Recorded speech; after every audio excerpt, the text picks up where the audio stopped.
নবনীরদনিন্দিত কান্তিধরম রসসাগর নাগর भूपवरं। स्कंद 4 अध्याय 12 ध्रुव महाराज का भगवान के पास जाना। आज हम लोग 1 से 8 श्लोका तक करेंगे। श्लोका 1 मैत्रेय उवाच ध्रुवं निवृत्तं प्रतिबुद्ध वैशात्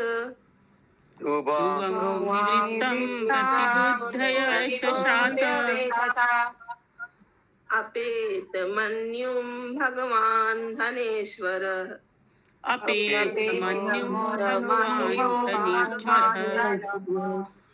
तत्र आगतश्चारणयक्ष किन्नर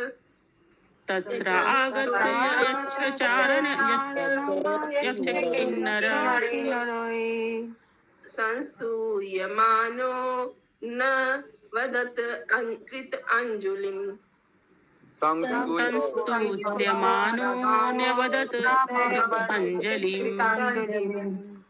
अनुवाद। महर्षि श्री मैत्रेय मुनि ने कहा, हे विदुर, ध्रुव महाराज का क्रोध शांत हो गया और उन्होंने यक्षों का वध करना पूर्ण रूपेण बंद कर दिया।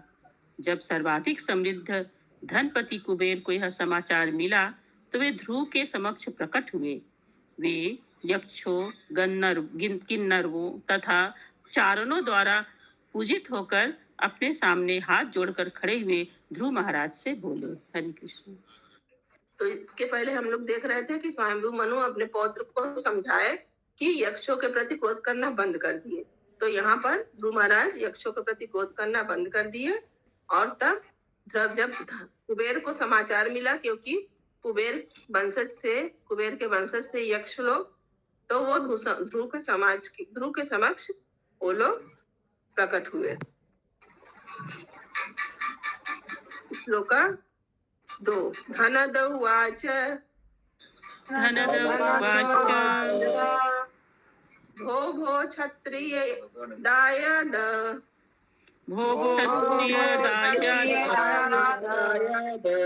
परितुष्टो अस्मि ते अनग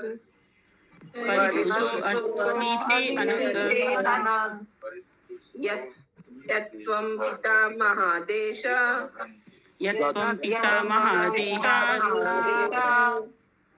आद्वैरं दुस्ततम्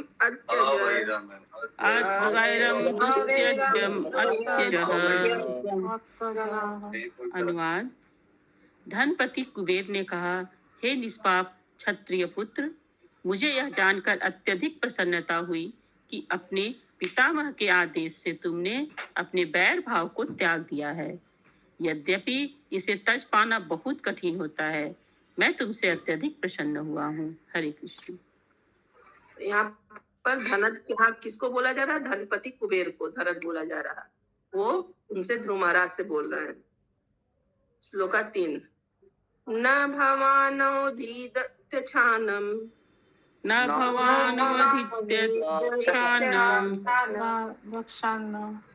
यक्षा भ्रातरं तव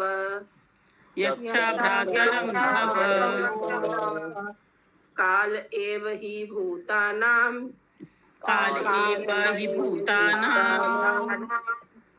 प्रभु अप्यय भावयो।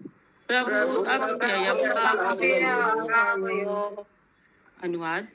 वास्तव में न तो तुमने यक्षों को मारा है, न उन्होंने तुम्हारे भाई को मारा है, क्योंकि सृजन तथा विनाश का अनंतिम कारण परमेश्वर का नित्य स्वरूप काल ही है। तात्पर्य। जब धनपति कुबेर ने ध्रुव महाराज को निष्पाप कहकर संबोधित किया तो ध्रुव महाराज ने अपने आप को इतने यक्षों के वध का उत्तरदायी समझकर अपने विषय में कुछ और ही सोचा होगा, किंतु कुबेर ने उन्हें विश्वास दिलाया कि उन्होंने सचमुच ही यक्षों का वध नहीं किया था। भाग राधा माता जी म्यूट कर लीजिए। अतः हरे कृष्णा, भाग राधा माता जी म्यूट कर लीजिए। না বলেছি যখন টেস্ট গুলো হয়ে যাবে রিপোর্ট গুলো নিয়ে আসতে আর কি। हरे कृष्णा। ওকে। हरे कृष्णा। भागराधा माता जी म्यूट कर लीजिए। हो गया बात करना। सॉरी। शुरू से पढ़े माता जी।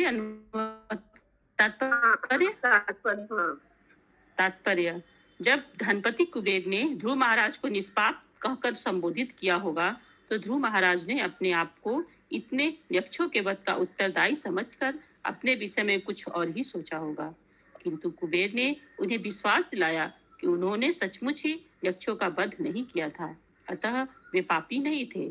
उन्होंने अपने राजा के कर्तव्य को निभाया था। कुबेर ने कहा, तुम्हें यह भी नहीं सोचना चाहिए कि यक्षों द्वारा तुम्हारे भाई का वध हुआ। वह तो प्रकृति के नियम अनुसार काल के फेर से मरा या मारा गया। प्रलय तथा सृष्टि के लिए अंततः नित्य काल ही उत्तरदायी है, जो श्री भगवान के स्वरूपों में से एक है। तुम इन कृत्यों के भागी नहीं हो। हरे कृष्ण। हरे कृष्णा। तात्पर्य से किसी का कोई क्वेश्चन है?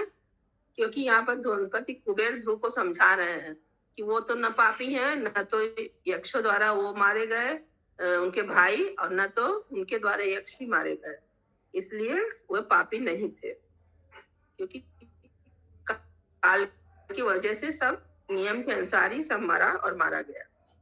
श्लोका 4। अहम त्वम इति पार्थ अहम त्वम इति पार्थ धीर ज्ञान पुरस्स्य ही धीर ज्ञान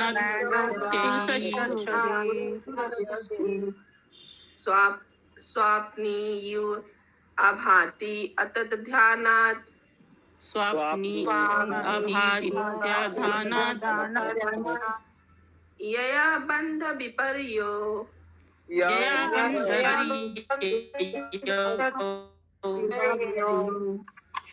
अनुवाद।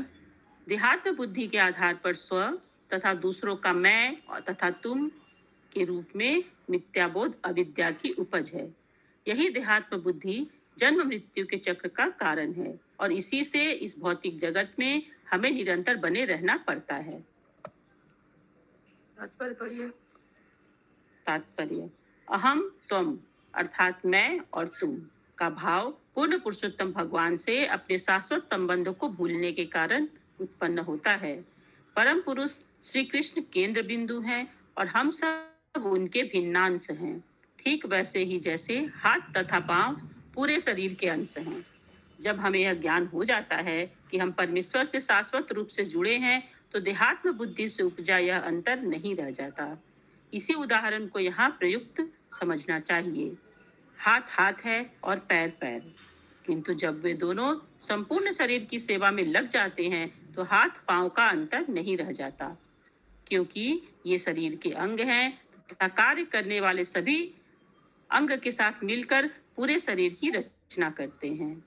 इसी प्रकार जब जीवात्मा कृष्ण भावना भावित हो जाते हैं तब मैं, श्री भगवान और तुम का अंतर नहीं रह जाता, क्योंकि तब प्रत्येक जीवात्मा श्री भगवान की सेवा में लगा होता है। ऐसा कब होगा? कभी नहीं।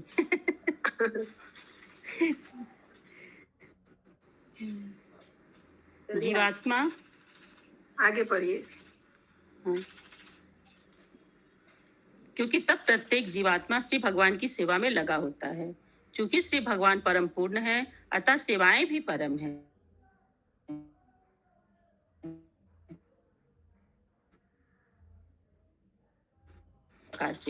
किंतु उनका उद्देश्य परमेश्वर की सेवा करना है, अतः वे सब एक हैं। इसे मायावादी दार्शनिकों के इस कथन के साथ नहीं उलझना चाहिए कि सब कुछ एक है। वास्तविक ज्ञान तो यह है कि हाथ हाथ है और पांव पांव है, शरीर शरीर है और फिर भी सब मिलकर एक है। ज्यों ही जीवात्मा सोचता है कि वह स्वतंत्र है, वैसे ही उसका बद्ध जीवन प्रारंभ हो जाता है। अतः स्वतंत्र सत्ता का विचार स्वप्नवत है।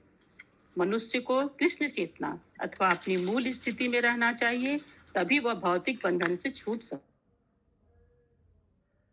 है। यहाँ पे देहात्म बुद्धि का कारण बताया गया है अविद्या का उपज है। देहात बुद्धि के कारण ही हम लोग मैं तुम करते हैं, यही सब जन्म मृत्यु के चक्कर में पड़ा रहने का कारण है। तो इसलिए हम लोग को भगवान की सेवा में हमेशा लगा रहना चाहिए। ऐसा हो जाएगा जिस दिन, उस दिन ये मैं भगवान और तुम का अंतर ही नहीं रह जाएगा। किसी का হরে कोई কৃষ্ণ क्वेश्चन है? মাতাজি। बोलिए। মাতাজি, লাস্টের লাইনের ওপরের লাইনটা এই তাৎপর্যের স্বতন্ত্র অস্তিত্বের ধারণা তাই ঠিক একটি স্বপ্নের মতো, এটা কি বলছে? अच्छा, मतलब ये हम लोग स्वतंत्र हैं, ऐसा हम लोग हाँ। जो सोचते हैं ये स्वप्न की तरह है। कोई स्वतंत्र है अच्छा। नहीं, अच्छा। समझे? तो स्वतंत्र सत्ता का विचार ही करना स्वप्नवत है।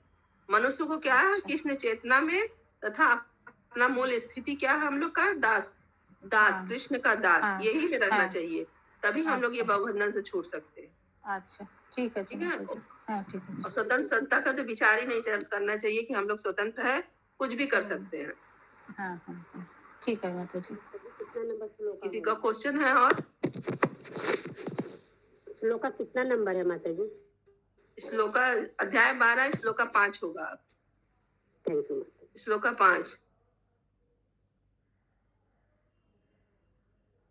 तद तद्गच्छध्रुवभद्रं ते भगवन्तम् अधोक्षजम् ते ते भगवन्तं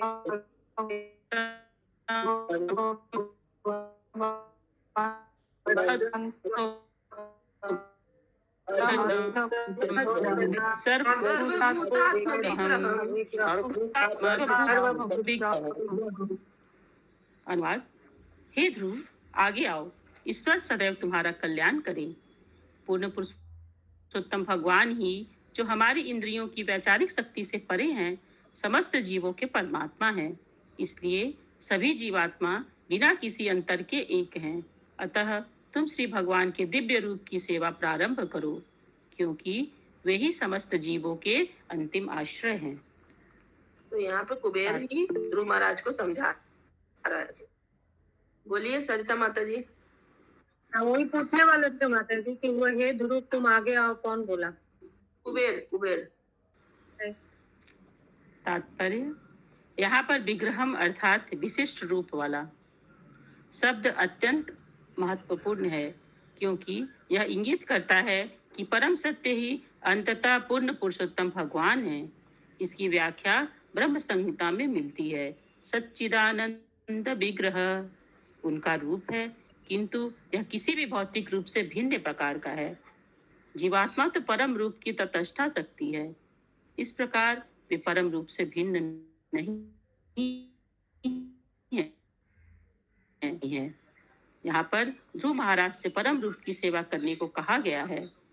इसमें अन्य व्यष्टि रूपों की सेवा सम्मिलित है। उदाहरणार्थ,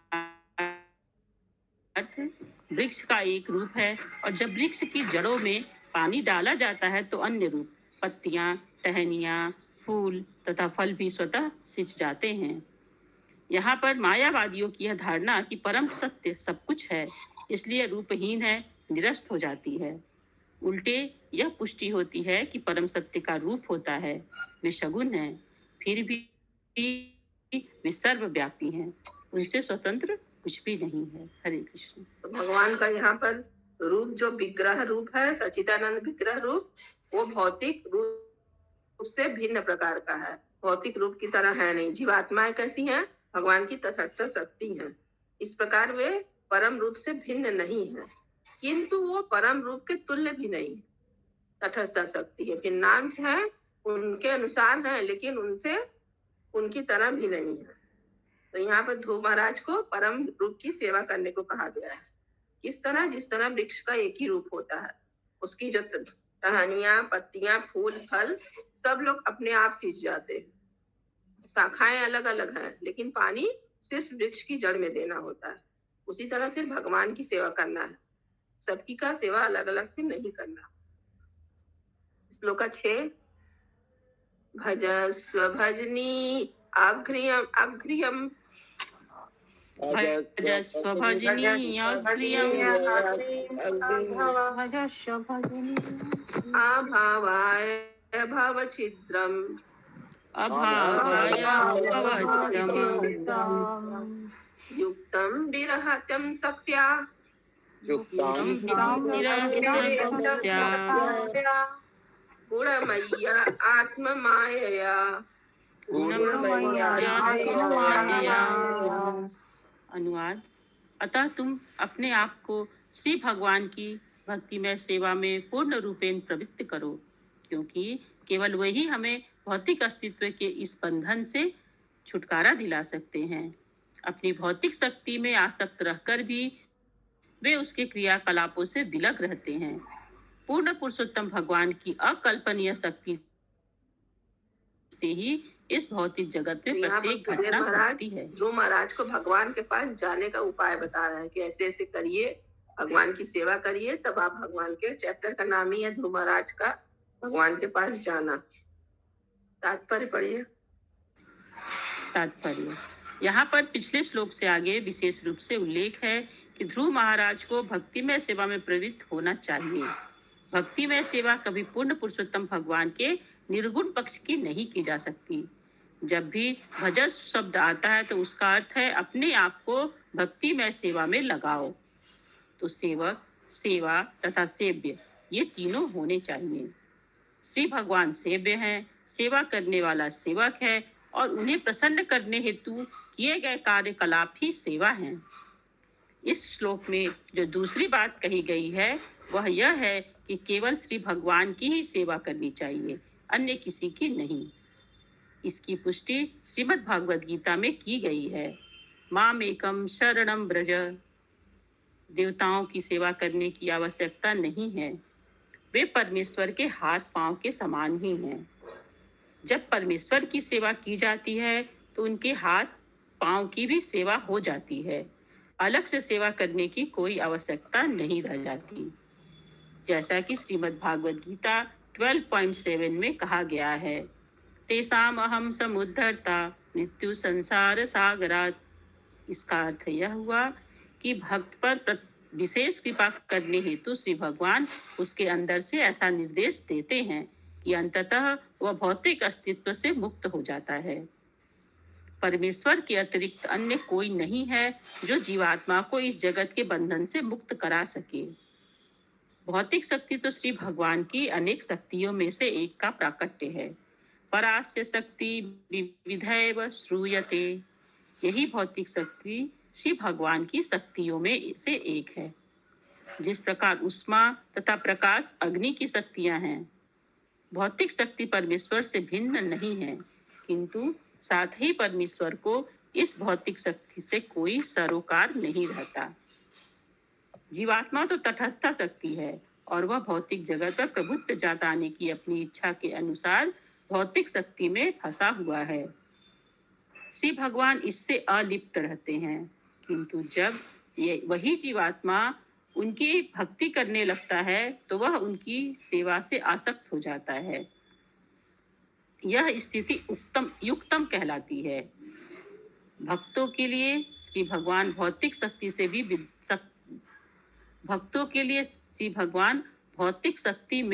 विद्यमान रहते हैं, और यह श्री भगवान की अकल्पनीय शक्ति है।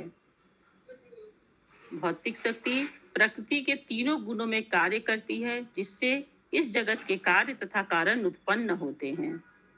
जो भक्त नहीं हैं, वे ऐसे कार्यकलापों में लगे रहते हैं, जबकि भक्तजन जो ईश्वर से युक्त रहते हैं, भौतिक शक्ति के कार्य कारण से मुक्त हो जाते हैं। इसलिए यहाँ पर श्री भगवान को भवच्छिदम कहा गया है, अर्थात वे जो इस भौतिक जगत के बंधन से छुटकारा दिला सकते हैं। हरे कृष्ण। तो भगवान का यहाँ पे ध्रुव महाराज को समझा रहे हैं भक्ति में प्रवृत्त होना चाहिए, और परमेश्वर के अतिरिक्त कोई संसार में नहीं है जो भौतिक बंधन से छुड़ा सके। कभी कभी भगवान को भक्त के लिए वो भगवान भौतिक शक्ति में भी विद्यमान हो जाते हैं, कि जैसे कंस को मारने के लिए भगवान भौतिक शक्ति में विद्यमान हुए, यहाँ पे आए, और रावण को मारने के लिए आए। उसी तरह जिससे तीनों गुणों में कार्य करती, जिससे इस जगत के कार्य कारण उत्पन्न होते हैं। भगवान को भव चिंतन कहा गया है। तो भगवान इस संसार से, बंधन से सबको छुटकारा दिला सकते हैं। किसी का कोई क्वेश्चन है?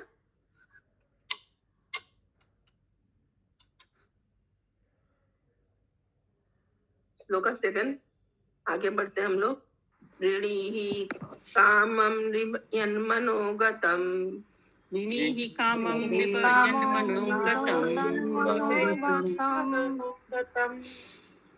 मतस्तत्वमोत्थान पदे विसंकितः मत्सत्तानपदे अंकितः परम्पराहो अम्बुजन्नाभ पादयो परम्पराहो पादयो अनन्तरं त्वां वयम् अंगशुषुम् अनन्तरं त्वां वयमङ्गशुषुम्। अनुवाद। हे महाराज उत्तानपाद के पुत्र ध्रुव महाराज, हमने सुना है कि तुम कमलनाभ भगवान की दिव्य प्रेममयी सेवा में निरंतर लीन रहते हो। अतः तुम हमसे समस्त आशीर्वाद लेने के पात्र हो।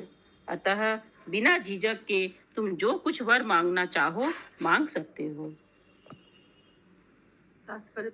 तात्पर्य। राजा उत्तानपाद के पुत्र ध्रुव महाराज पूर्व से ही सारे ब्रह्मांड में भगवान के महान भक्त के रूप में विख्यात हो चुके थे। वे श्री भगवान के चरण कमलों का निरंतर ध्यान करते थे। श्री भगवान का ऐसा शुद्ध कलमश रहित भक्त देवताओं द्वारा प्रदान किए जाने वाला कोई भी आशीर्वाद ग्रहण करने का पात्र होता है। ऐसे आशीर्वादों के लिए उसे अलग से देवताओं की पूजा नहीं करनी होती। कुबेर देवों के धनपति हैं और स्वयं ध्रुव महाराज को मुहमांगा वरदान देने को कह रहे हैं। अतः श्रील बिल्वमंगल ठाकुर ने कहा है कि जो लोग श्री भगवान की भक्ति में सेवा में लीन रहते हैं, उनके लिए समस्त भौतिक आशीर्वाद दासियों के समान प्रतीक्षा करते हैं। भक्त के द्वार पर किसी भी समय मुक्ति अथवा इससे भी अधिक प्रदान करने हेतु प्रतीक्षा करती रहती हैं। अतः भक्त होना सम्माननीय पद है। पूर्ण पुरुषोत्तम भगवान की दिव्य प्रेमा भक्ति द्वारा मनुष्य संसार के समस्त वरदान अनायास ही प्राप्त कर सकता है। कुबेर ने ध्रुव महाराज से कहा कि उन्होंने सुन रखा है कि ध्रुव सदैव समाधि में रहते हैं या श्री भगवान के चरणारविंद का चिंतन करते रहते हैं। दूसरे शब्दों में उन्हें यह पता था कि ध्रुव महाराज को तीनों भौतिक लोकों में से किसी वस्तु की इच्छा नहीं थी। उन्हें पता था कि वे श्री भगवान के चरणारविंद को स्मरण करते रहने के अतिरिक्त कुछ भी नहीं मांगेंगे। हरे कृष्ण। हरे कृष्णा। तो सब हरे कृष्णा। माता जी, यहाँ पे ये दासियों के समान मुक्ति को क्यों बोला गया है? तो है, तो भक्त के द्वार पर मुक्ति दासी के समान ही खड़ी रहती है कि हमको ले, लेकिन भक्त लोग कहाँ लेते हैं मुक्ति को। ये तो बहुत बार और समस्त आशीर्वाद लिखा है, यहाँ पे लिखा है ना, उनके लिए समस्त भौतिक आशीर्वाद दासियों के समान। भक्त के द्वार पे किसी भी समय मुक्ति अथवा इससे भी अधिक प्रदान करने के लिए प्रतीक्षा करती रहती है। दासियों को समान तो आशीर्वाद को बोला गया है। और कुबेर भी जानते थे कि वो उनका भौतिक जगत में किसी भी चीज के लिए इच्छा ही नहीं है ध्रुव महाराज का।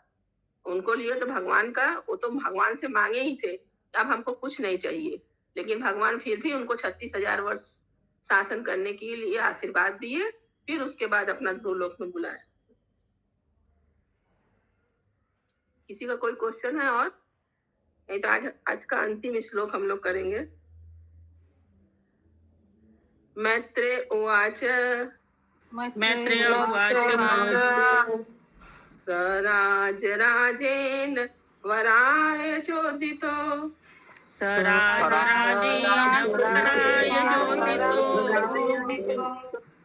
ध्रुवो महाभागवतो महामति।